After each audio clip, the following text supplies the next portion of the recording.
guys, so here we got Power Vision, and this is software updates for essential tuning when you do your breather and exhaust.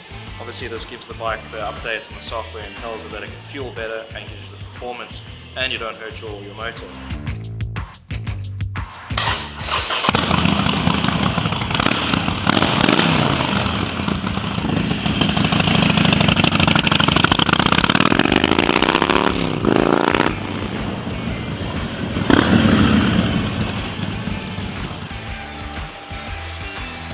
Just got back from a test ride. It's riding like a dream, much more responsive, more power, and nice and smooth as well, even riding at highway speeds. So I've neglected my personal build a little bit, but now I've decided to dedicate 1 week a month. I'll just be purely working on my own build. The next step is to design and fabricate the fuel tank. It will start life off with a foam that I will shape to the desired shape, and then once I'm happy with the angle and all the shapes, then I will manufacture it out of aluminium. So it's been another week of putting some time aside to work on my personal build.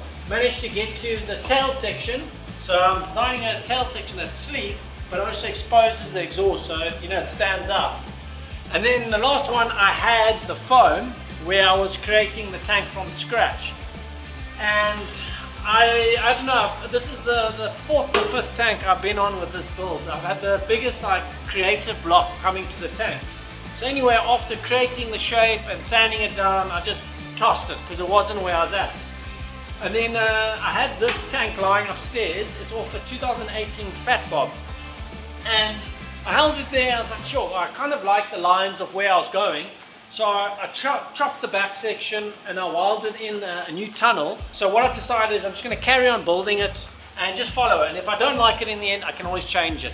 So that's where we're at for now. The next step I've got to do is I've taken MX style bars, which I'm actually going to machine sleeves over to bring this to a 1-inch diameter for all our controls that we have that are Harley, which is 1 inch. So I'm going to manufacture that and the risers, and that will be my next on my goal. I mean, doesn't this say, let's go ride and get into trouble? I mean, probably going to get arrested on the first ride out.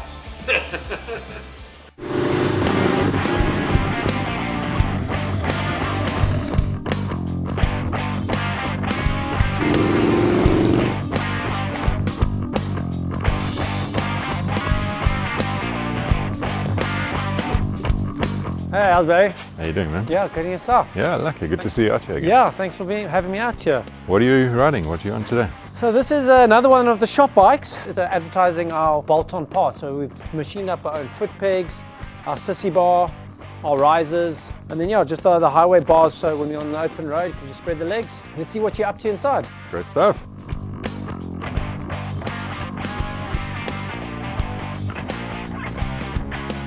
Yeah, so I just want to show the guys what goes into creating from scratch. You know, these days everything's mass produced and you just see the end result and it's pressed out by a machine. So, you know, the consumer just sees the final product, but they don't actually see or know what goes into it. There's a bunch of different things happening. Yeah. So there's the basic physical skill of swinging a hammer, doing that efficiently, making that hammer hit and land exactly where you want it to. That's from muscle memory. Yes, yes. You've got to put in the time to develop that.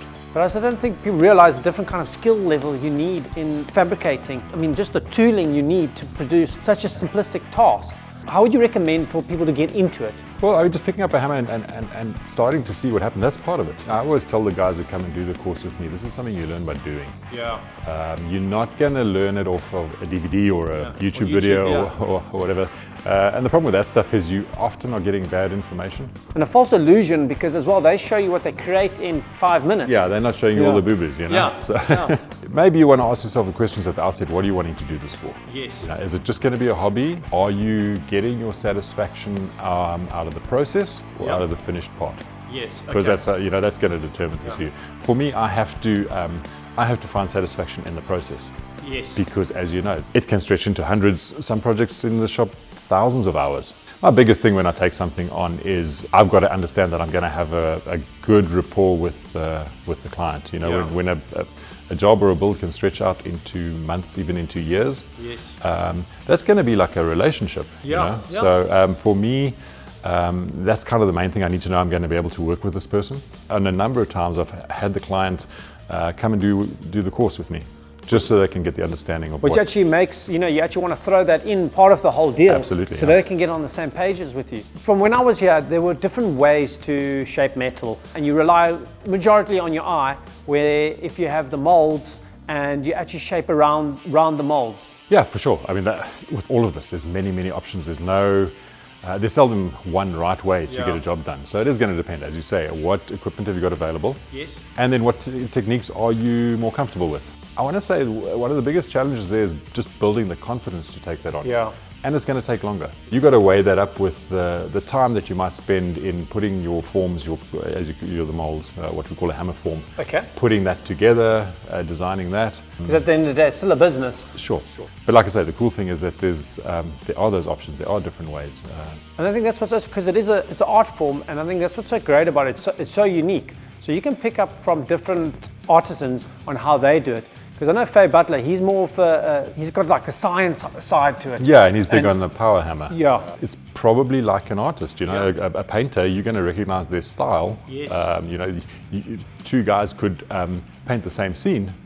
So, you're ending up with supposedly the same thing, but they're taking a totally different way of getting there. That's their style. Yes. And over time in shaping, that develops. You're going to gravitate to your comfort zones, what comes easy to you. Yep. That's going to be your style. Because you can drive yourself crazy looking at what other guys are doing. You can drive yourself crazy, making those kinds of comparisons. 100%. And at the end of the day, the only thing that counts is how have you improved. Exactly. So. And you build the best that you can build, because at the end of the day, no one's building what you're building because you made it.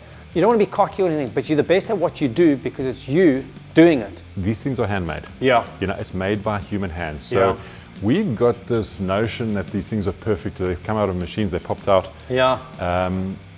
When something is made by a person's hands, there's a little bit of soul in there, there's a little bit of imperfection. Yes. I mean, one of the big things for me was, it took a while, but getting your head around the idea that I've done this to the best of my ability, it is good enough. Yes. If I were to go do the same thing 5 years from now, I would expect it to be better than this one. But for where I am today and who I am today, that is as good as I can do, and I'm happy with it. Yes. And that's what keeps me going.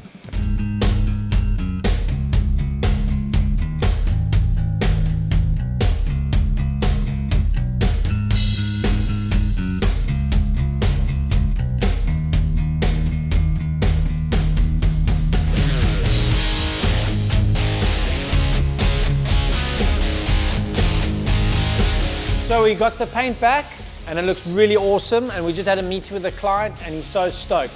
We've decided now though we're going to actually end up blacking out a lot of the machine parts. We're going to do a ceramic coating black to go with the matte paint job, and just to give it a little bit more contrast between the two colors. So now what we're going to do is we're going to put the paintwork back on the shelf, and I'll strip all the machine parts and send it off ceramic coating. And then we are in for the final assembly. So in the next couple of weeks, we are ready to ride this beast up and down the road.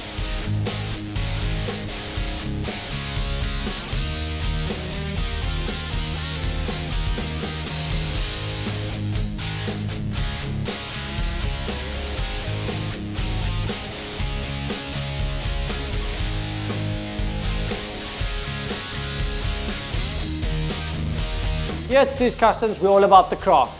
In future episodes, we would like to feature other craftsmen in their trade. If this is something that interests you, drop us a mail at info@stooscustoms.com.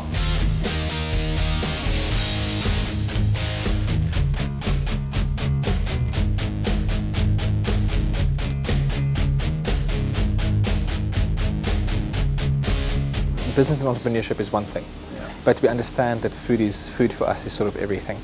We always say to people that kitchens are the engine rooms of our business. So it's quite a cool place to work with food, and we want young people to realize that you could sort of flip a cool business from baking muffins from your mom's kitchen, you know, and that's cool. Like we all start somewhere. Yeah.